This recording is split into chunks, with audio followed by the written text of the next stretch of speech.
unido jamás será vencido. El pueblo unido jamás será vencido. El pueblo unido jamás será vencido. Bien cantar que vamos a triunfar. Avanza ya, banderas de unidad. Y tú vendrás marchando junto a mí. Y así verás tu canto y tu bandera florecer. La luz de un rojo amanecer anuncia ya la vida que vendrá. De pie luchar, el pueblo va a triunfar. Será mejor la vida que vendrá a conquistar. Bueno, una efeméride que no se puede dejar pasar es la del 20 de octubre, la revolución de 1944, justamente quienes formaron ese triunvirato posterior a la renuncia de Paul Biden, están acá en el secretario general y alguien fuera de serie y justo para la nación de Ecuador, que sea el país justo Eduardo Miguel nuevamente. No, igualmente, obviamente, el 20 de octubre de 1944 es un hecho histórico que no puede pasar desapercibido. Fue un periodo de 10 años de muchos logros y sobre todo de gran beneficio para el pueblo de Guatemala. Ahora vamos a recordarlo a través de aquellos 3 hombres que formaron la Junta Revolucionaria de Muy bien, pues les invitamos a que nos acompañen y contemplamos ahí con tremenda sonrisa que tiene atendido la cámara para mostrarles cómo nos adaptamos acá a las circunstancias del factor tiempo. Así que vengan con nosotros. El pueblo va a triunfar, millones ya imponen la verdad. De acero son, ardiente batallón, sus manos van llevando la justicia. En el panteón de la familia Toriello Garrido se encuentra un alto relieve que representa a Nuestra Señora de la Piedad. Es obra del gran escultor Rodolfo Galiotti Torres.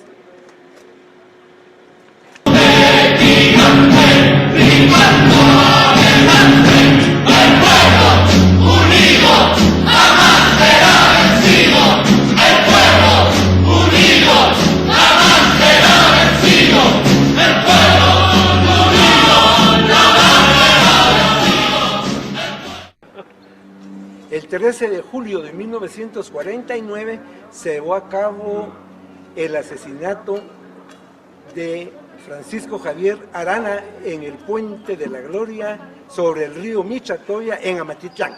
Hasta la fecha no se sabe exactamente qué es lo que pasó. Aquí en el Cementerio General encontramos este mausoleo en el cual el artista Rodolfo Galiotti Torres había construido, había diseñado 2 figuras de soldados para custodiarlo. Sin embargo, por los descuidos que han sucedido, solo queda 1. Aquí podemos ver también entonces de que Galiotti Torres, que fue un escultor muy importante durante la época de la Revolución, es quien realizó estas obras artísticas en los panteones de Toriello Garrido y de Arana.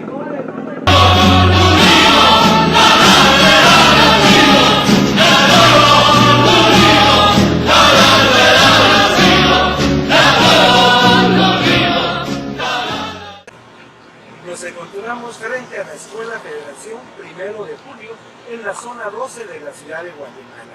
Nos encontramos en la base del Monumento a la Revolución, conocido como el Tríptico de la Revolución, obra de Rodolfo Galiotti Torres. Lamentablemente, como una mala práctica que se ha venido dando en Guatemala, han depredado la placa conmemorativa de este monumento. Aquí podemos ver que en otro tiempo hubo una placa.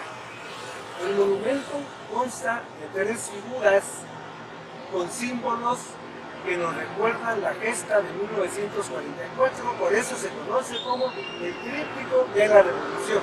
Es una escultura en concreto, obra de Rodolfo Galeotti Torres.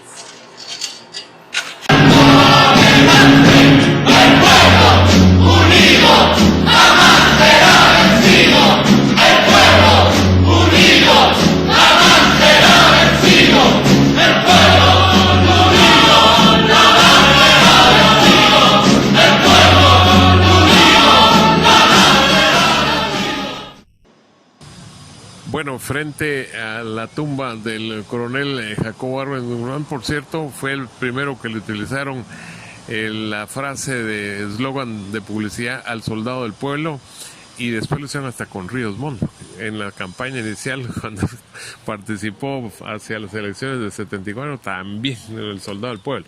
Como pegó la otra, supuestamente pegar esa, pero en esta efemérides, en 2018, recordando la que se gestó en 1944, qué mejor que el licenciado Miguel Álvarez Arevalo para describirnos cómo se desembocó en ella y su desarrollo y el efecto de la misma. Así que bienvenido.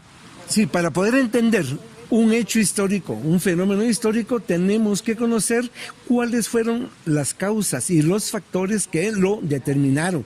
Es decir, no podemos tener un hecho histórico si no hubo previamente una serie de factores que desembocan en este acontecimiento. La historia de Guatemala es una historia de verdad muy difícil de entender y comprender, con muchas dictaduras. Pero vamos a contar que a partir del día 14 de febrero de 1931 tomó el poder el general Jorge Ubico Castañeda. El ciclista allá en sus años mozos, allá por 1896, figuraba entre los pioneros del ciclismo en Guatemala, allá en la Reforma o en la avenida del Hipódromo. Bueno, el general Ubico fue electo por el partido propio de él, que es el Liberal Progresista, que se presentó a las elecciones como una única opción.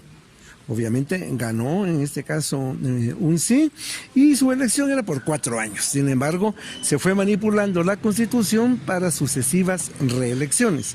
Aunque el gobierno del general Ubico se maneja por la probidad, por la obra pública, por haber pagado la deuda inglesa, haber sacado a Guatemala de la crisis que había causado la depresión universal. Por el otro lado, lo tenemos que ver como una persona con ansias de poder.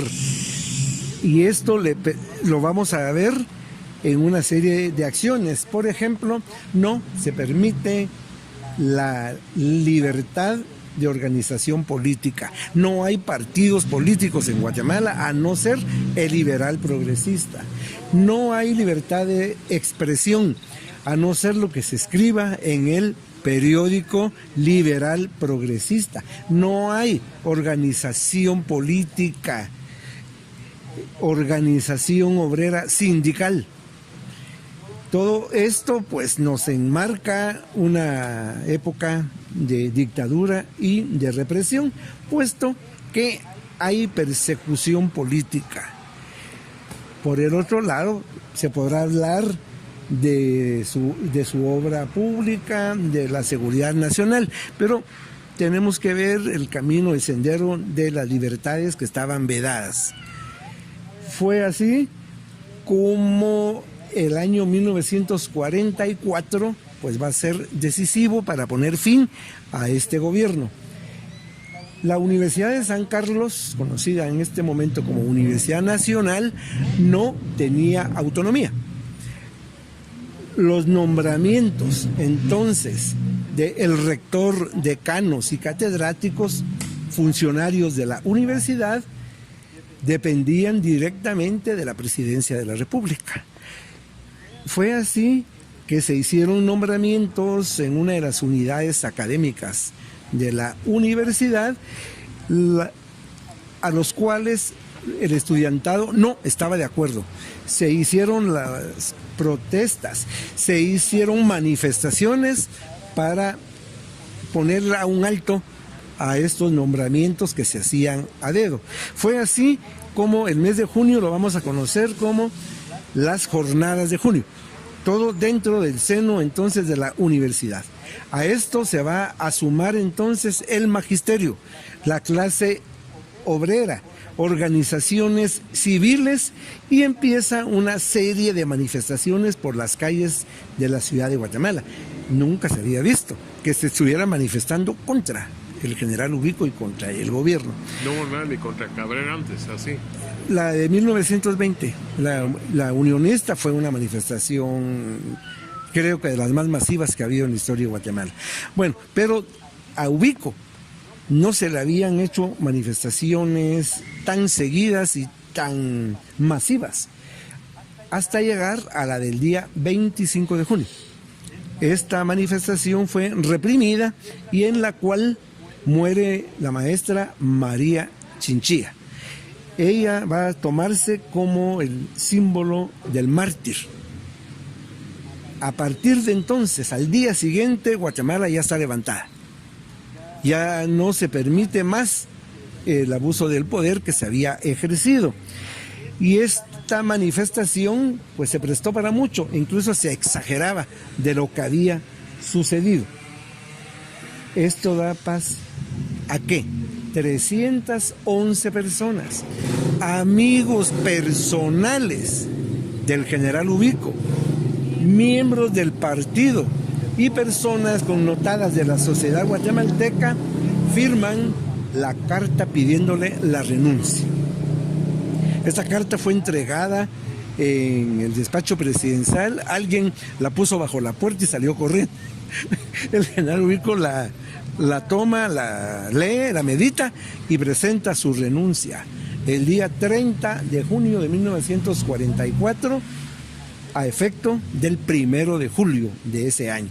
Se nombra entonces un triunvirato. Tenemos a Pineda, a Ariz y a Ponce Baides. Este triunvirato se disuelve inmediatamente y queda Federico Ponce Baides como presidente provisorio de Guatemala. Va a dar continuidad al régimen. A pesar de esto... ¿Y Ubico? De Ubico. No por eso, pero él se quedó, se fue, ¿qué pasó con bueno, Ubico renuncia y luego marchará a Nueva Orleans, donde murió en el año 1946, una enfermedad terminal. Ponce Baides, como presidente provisorio, indica que va a haber apertura política. Como nunca surgen entonces los partidos políticos en Guatemala, surgen muchos. Se indica que van a haber elecciones para finales de ese año 1944.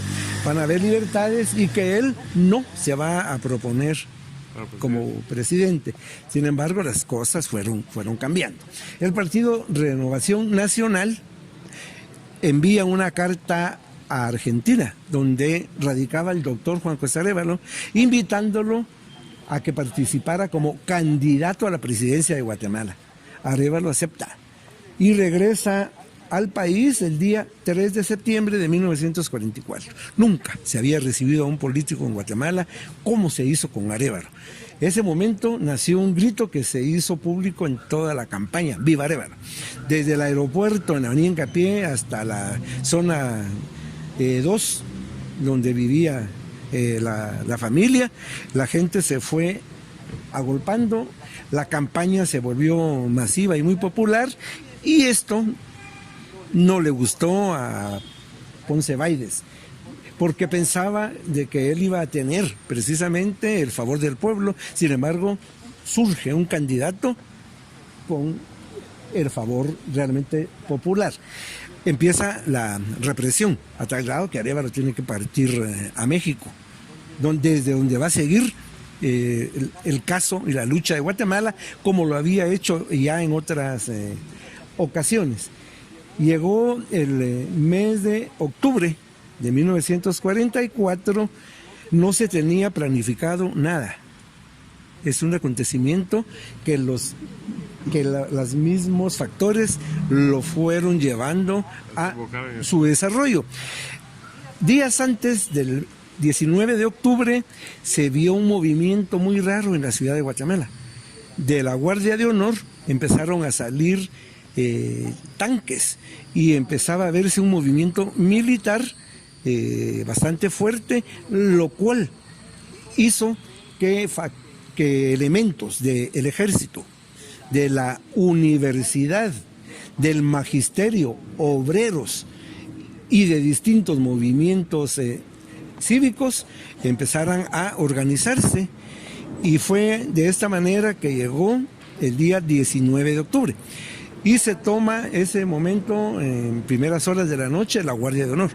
El comandante de la Guardia de Honor estaba a favor del gobierno, por lo cual se toma la decisión de fusilarlo.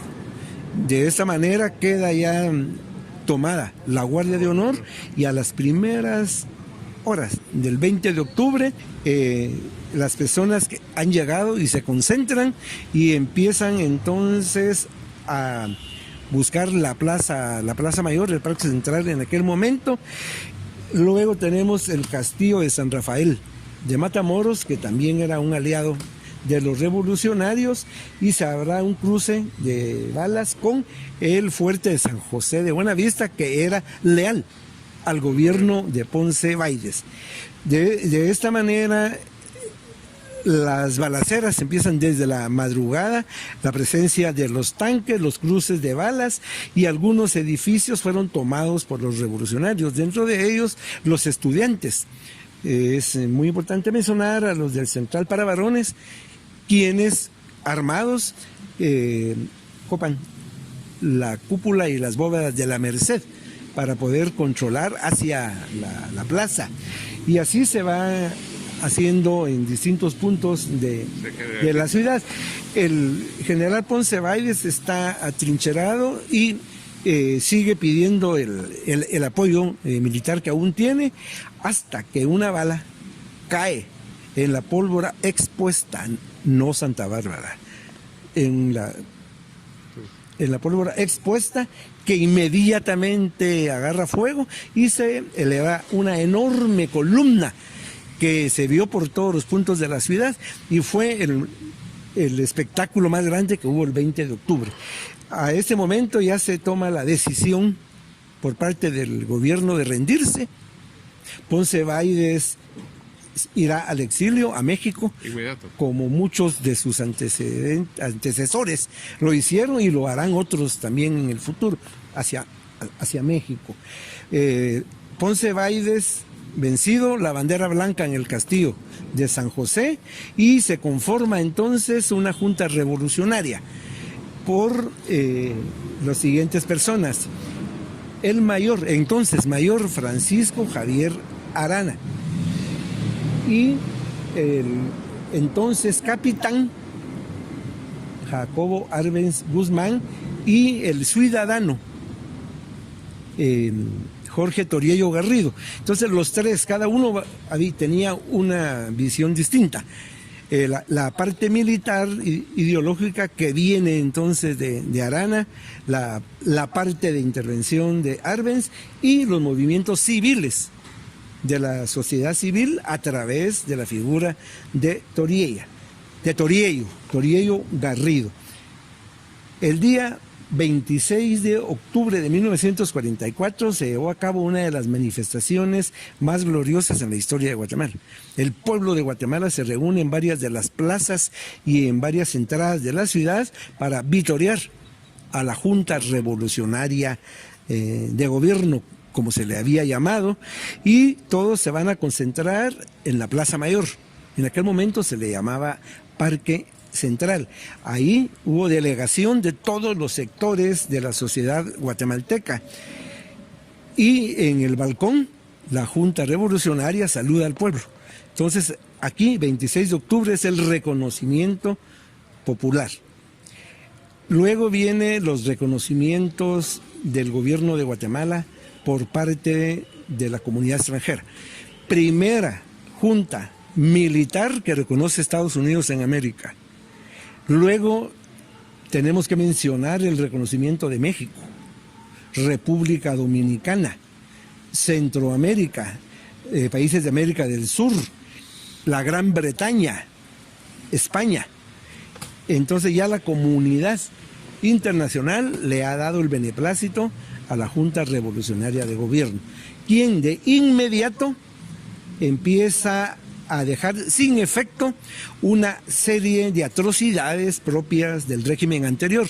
Hay nuevas disposiciones tendientes entonces a empezar a democratizar el país después de varios años de dictadura. Se mantiene firme las elecciones presidenciales para diciembre de ese año 1944. Como ha quedado sin efecto la Constitución de 1879, debe de elegirse también a una Asamblea Nacional Constituyente. Estas elecciones son en enero, empieza a trabajarse en una Constitución verdaderamente novedosa y democrática, la Constitución de 1945, con un espíritu entonces emanado de las ideas de la Revolución de 1944. Hay muchos jóvenes en esta asamblea y también fue una lucha dura porque habían representantes de los grupos tradicionales de poder. En marzo se dio la promulgación de esta Constitución. Previamente, en diciembre, había ganado las elecciones el doctor Arévalo con 86%, y el 15 de marzo de 1945 el doctor Arévalo toma la presidencia para darle paso a 6 años de gobierno con la idea de una modernización de Guatemala, donde va a imperar el sentido social.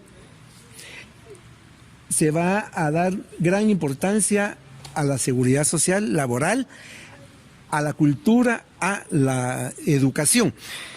La revolución de 1944 va a ser entonces ese preámbulo.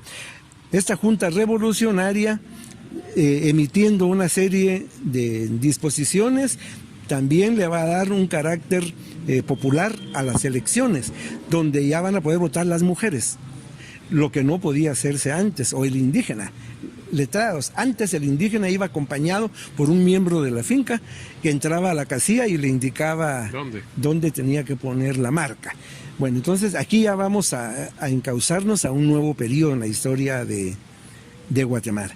La Universidad de San Carlos logra su autonomía el día 1 de diciembre de 1944.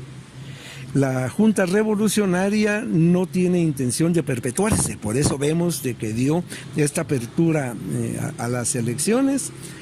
Luego tenemos el gobierno del doctor Arévalo, donde dentro de los logros vamos a mencionar el Instituto Guatemalteco de Seguridad Social. En este periodo se ratifica el Código de Trabajo, donde ya se especifican 8 horas de trabajo, un día de descanso, vacaciones, pre y posnatal para las mujeres. En vez de despedirlas como se hacía anteriormente, se abre una red de caminos, hospitales, bibliotecas, se fundan instituciones tanto para la salud, la educación y la cultura, dentro de las cuales hoy en día existe el Instituto Guatemalteco de Seguridad Social y existe la Dirección General de Patrimonio Cultural, fundada como Instituto de Antropología e Historia, cuerpos de arte en Guatemala, bibliotecas que iban por nuestros caminos. Entonces es un momento de una apertura donde también va a haber un lugar para la mujer trabajadora, se van a abrir las guarderías, se van a cuidar a los niños, a alimentar. Después de un periodo bastante difícil que se va a vivir durante el gobierno de Arévalo, finalmente llegamos a las elecciones de fines de 1950, que darán paso al gobierno del coronel Jacobo Arbenz Guzmán, quien gobernará del 15 de marzo de 1951 hasta el 26 de junio de 1954, rompiéndose el periodo constitucional para el cual él había sido electo. El gobierno de Arbenz entra en una pugna con algunas empresas norteamericanas que tenían mucha incidencia en Guatemala, como United Fruit Company, la IRCA, la Tropical Radio, y el decreto 900 pues va a ser definitivo, el decreto 900-1952, reforma agraria, y la construcción de la carretera de la ciudad de Guatemala al puerto Santo Tomás de Castilla fue también uno de los detonantes para la caída del coronel Arbenz. El puerto que se manejaba en el Caribe en aquel momento era Puerto Barrios. Guatemala tenía un puerto muy antiguo, estaba bastante olvidado, Santo Tomás de Castilla, y se crea entonces la empresa portuaria Santo Tomás de Castilla, manejada directamente por el Estado guatemalteco. Se dice que la Revolución de Octubre son 10 años. En esos 10 años tenemos que ver el balance de los logros que beneficiaron al pueblo de Guatemala. Hoy recordamos aquel movimiento de 1944 y aquí en el Cementerio General de la Ciudad de Guatemala podemos ver los panteones de estos miembros de aquel triunvirato. El mayor Arana, el entonces capitán, llegó a ascender a coronel Jacobo Arbenz Guzmán, y el ciudadano Jorge Toriello Garrido. Los guatemaltecos estamos muchas veces cegados. No nos importa la historia, no sabemos quiénes somos. Debemos de analizar perfectamente todos estos acontecimientos para entender qué es lo que hemos hecho, pero sobre todo hacia dónde vamos. Ese es el papel de la historia, no estar revisando atrás. Revisar atrás para sacar la lección que nos conduzca a un mejor futuro, porque nosotros queremos de verdad una Guatemala próspera y feliz. Bueno, el mayor Javier Arana murió en el Puente de la Gloria, allá en Amatlán. Todavía no se sabe a la ciencia cierta cómo se dieron los sucesos que desembocaron en que lo mandaron a cazar prácticamente. En el caso de quien tenemos atrás, su mausoleo, pues lo tuvieron circulando por el mundo, no lo dejaban prácticamente, no lo recibían, no le daban la venia a diversos países hasta que murió en México. Afortunadamente sus restos ya reposan acá en su país, no en su natal, que es Quetzaltenango. Y en el caso de Jorge Toriello, incluso hay un restaurante de una cadena muy amplia en la que desayunamos con el licenciado y también con José Pablo, que es donde estuvo en la zona 10 la residencia del ciudadano Jorge Toriello Garrido, que él sí ya por cuestiones naturales falleció y es el que más sobrevivió de esa Junta Revolucionaria de Gobierno. Así que ustedes notaron, es un libro pero verdaderamente abierto. Fluye ahí el licenciado Miguel Álvarez Arévalo, y con él hemos producido acá junto a José Pablo y su sombría pues este panorama, porque el cielo amaneció no solo nublado, sino soltando el líquido vital, que incluso acá uno de los jardineros nos decía que qué bueno que todavía cae el agua, porque eso da margen a que la tierra sea productiva y uno pueda salir adelante. Así que continuamos en @Contacto Deportivo GT y Contacto Deportivo Gustavo Velázquez en YouTube con este tipo de reportajes, y el agradecimiento profundo, porque es inigualable e invaluable su aporte y su participación, del licenciado Miguel Álvarez Arévalo, el cronista de la ciudad de Guatemala.